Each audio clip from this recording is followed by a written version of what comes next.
Hi there, it's me, Amy Austin. So, a few years ago, I had this idea. Actually, I don't actually think it was my idea. I actually can't remember the author who suggested this, but she does this. The idea is that in order to be more interactive with readers and answer some questions, you should annotate the book that your books, and then upload those annotations and notes to Goodreads. So, out of like 15 books, I think I did one to three. I don't know. I'd have to actually look on Goodreads. So, wasn't so great with that, but I did do the annotations. So, I was watching this Black woman creator the other day. She actually usually analyzes like TV shows from a therapist point of view, but she also has a book club.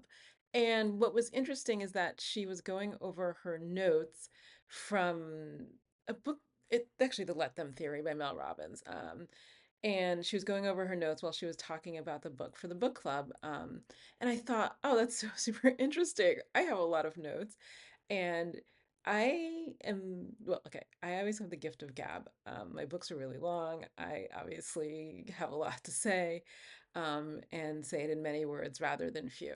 So I woke up and I was like, okay, what if I just record my thoughts on the books, um, and include like some of those annotations? Oops, I just dropped something on the floor. It's not great, is it? Oh God, it's headphones. Okay, the headphones need, we're not going to get into that right now.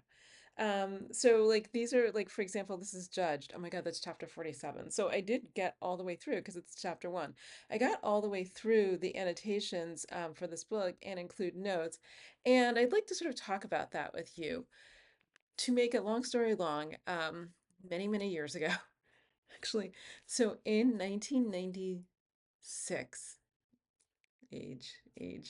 In 1996, I moved to Cleveland, Ohio, and I lived there for pretty much 5 years and 2 months. I lived in both Cleveland and then lived in Shaker Heights. And so not like literally 2 miles like apart, max, I think. And it was really, really interesting. It's the place where I started my practice. Like I moved there. I had not, there was no plan. But my ex got a job in Cleveland, so I took the bar later, like in February, rather than the July bar exam. And then when you take the bar in February, you are not, I don't know, sworn in as an attorney maybe until the July or June of the next year, of this next year. So I don't think I could start practicing probably till 1997. That'd be my guess. And I moved in 2001. So I practiced there like a total of 4 years, maybe even less. Um, and I started my own practice. These are like 20s ideas, okay? Knowing what I know now, probably not a great idea for many reasons. But I started in my 20s, and the first thing I did, I was like, I want to do something impactful. This is okay, this is not who I am, but I, sometimes the other voices are very loud. So I started with juvenile law, which is the whole gambit, which is basically parents who are unmarried, in Cuyahoga County, Ohio at the time. Parents who are unmarried, actually in Ohio, parents who are unmarried dealt with custodies in a different way from parents who are married. We're not going to get with that bias. It's actually very different here in California, but it is what it is.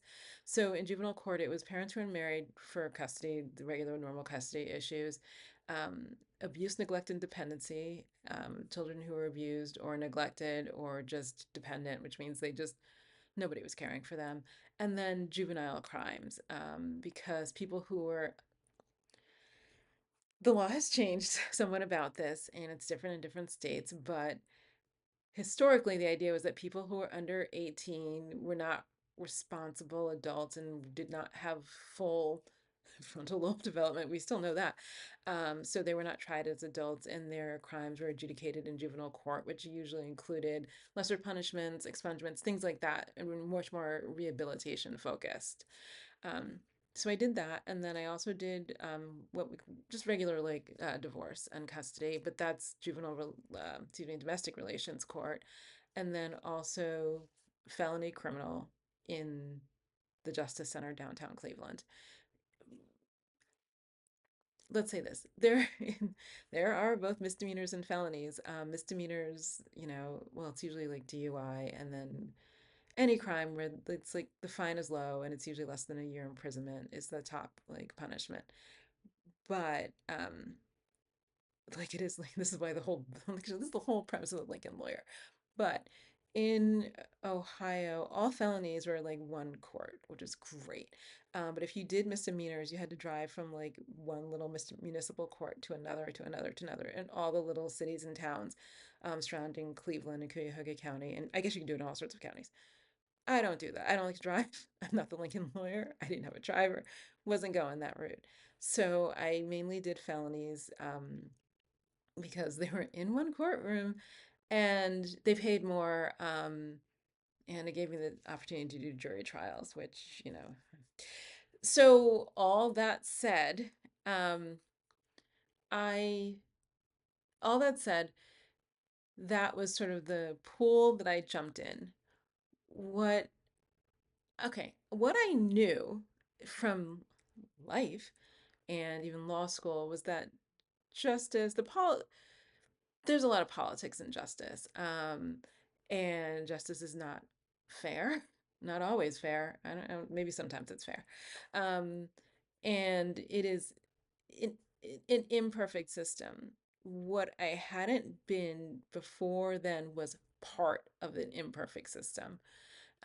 So I jumped into this imperfect system with both feet, and suddenly here I am in this like it was like being a frog in the pot. Um, you realize, or I realize, I'm like, oh my God, justice is not fair. And look at me being a part of this unfairness, and there's nothing I could do. Look, I'm not a savior. I'm not like, and there's no Gandhi, Martin Luther King. Like, I got none of these complexes. There's nothing that I can do to make this system fair, even in small part by me like representing these people or representing these children as a guardian ad litem or anything like that. So, and I looked at other attorneys, like it was hard. There was a place actually called like the Lincoln Inn.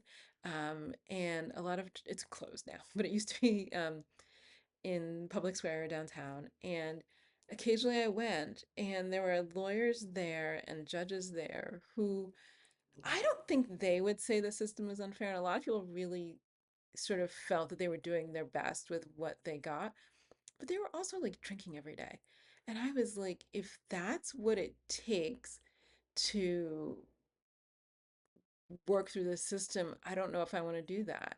And I mean, there's a lot of drug abuse among attorneys. They have a whole thing for it now. If you're like a member of the bar, we have to take these like substance abuse like courses. I don't know, to prevent you, to tell you about it. I don't know.